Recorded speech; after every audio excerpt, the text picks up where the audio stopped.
ప్రముఖ సినీ నటి శ్రీమతి సంగీత గారి ప్రారంభించారు. IVF చికిత్సలో 25% భారీ discount, free doctor consultation, free ultrasound scan. 49 అంటే సంతానం, 49 అంటే సంతోషం. తెలంగాణ విషయానికి వస్తే తెలంగాణలో మంత్రి కొండా సురేఖ కేటీఆర్ పై కొన్ని కామెంట్లు చేశారు. సంచలన కామెంట్ కూడా చేసిన పరిస్థితి.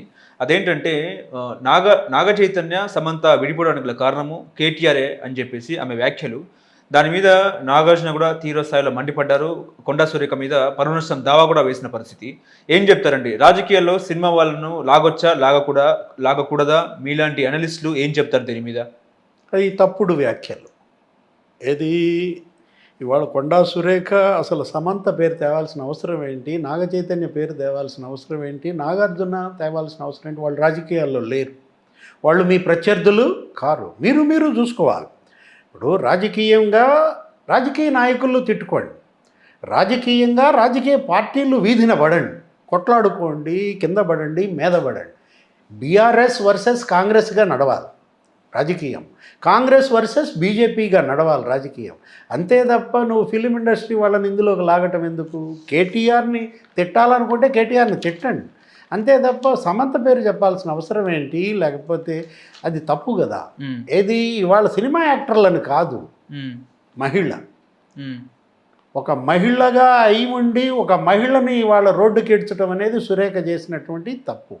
ఆమె సుదీర్ఘ రాజకీయ అనుభవం ఉన్న వ్యక్తి, మనం చూసాం.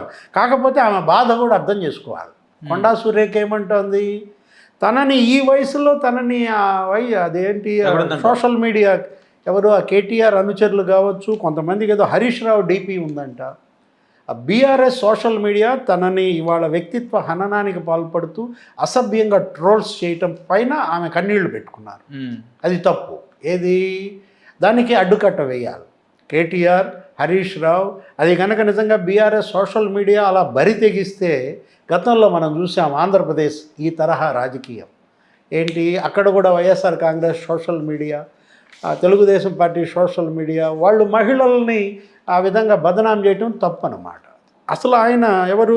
ఇప్పటి ముఖ్యమంత్రి, గతంలో ప్రధాన ప్రతిపక్ష నాయకుడిగా కన్నీళ్లు పెట్టుకున్నారు చంద్రబాబు భార్య నారా భువనేశ్వరి పైన వీళ్ళు చేసిన వ్యాఖ్యలు, లోకేష్ పైన వీళ్ళు చేసిన వ్యాఖ్యలు, శాసనసభలో ఎవరు ద్వారంపూడి చంద్రశేఖర్ రెడ్డి కావచ్చు, అంబటి రాంబాబు కావచ్చు, వీళ్ళు ఈ విధంగా కొడాలి నాని, వల్లభనేని వంశీ, ఆ బరి తెగింపు అక్కడ చూసాం. అంటే ఆ జబ్బు ఇక్కడ కూడా కొట్టిందా? ఎలా చూడాలి మనం దీన్ని?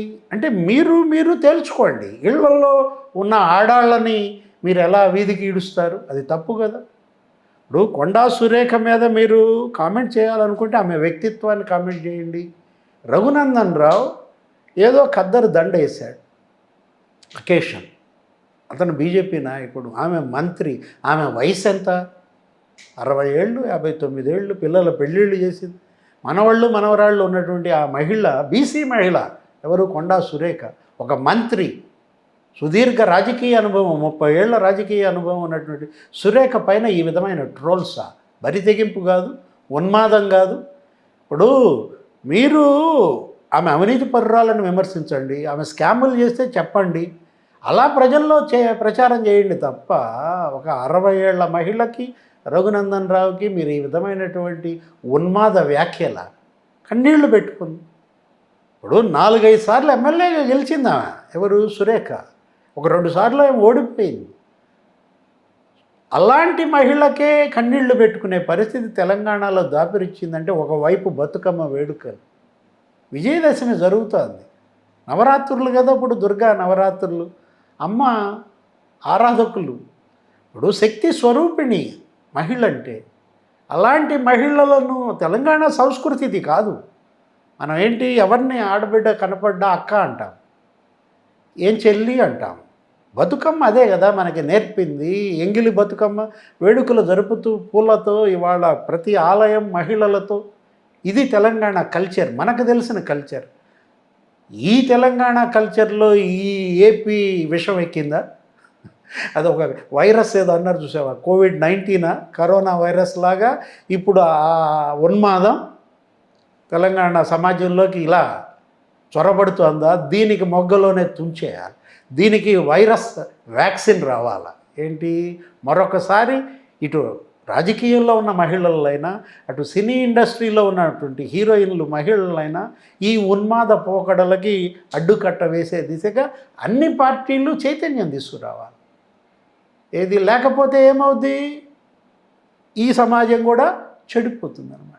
ఇప్పుడు ఇవాళ సమంత, లేకపోతే నాగార్జున, లేకపోతే నాగ చైతన్య, ఆయన ఏదో లీగల్ ఫైట్ కూడా బిగిన్ చేసినట్టున్నారు. సురేఖ కూడా తన వ్యాఖ్యలను ఉపసంహరించుకున్నట్లుంది. ఉపసంహరించుకోవటమే కాదు, క్షమాపణ కూడా చెప్పిన పరిస్థితుల్లో ఈ వివాదాన్ని ఇంతటితో ముగించమన్నారు.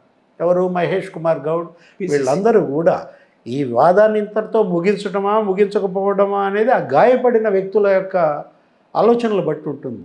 నాగార్జున హర్ట్ అయ్యాడు, ఒకవైపు ఆయన ఎన్కన్వెన్షన్ ఏదో కూలగొట్టినట్టున్నారు, మరోవైపు ఈ విధంగా ఆ కుటుంబాన్ని రోడ్డుకి ఇచ్చిన పరిస్థితుల్లో ఇవాళ సినీ ప్రముఖులంతా ఫైర్ అవుతున్నారు. ఏదైనా వాళ్ళు లీగల్ బ్యాటిల్లో వాళ్ళు వెళ్తుంటే వెళ్తారు. నేను మాత్రం కేటీఆర్ని క్షమించే ప్రసక్తే లేదంటోంది కొండా సురేఖ. మరి ఆమె కన్నీళ్ళు, ఇది తప్పు. ఏది సురేఖకి ఇవాళ వీళ్ళు చేసింది ఘోర అవమానం.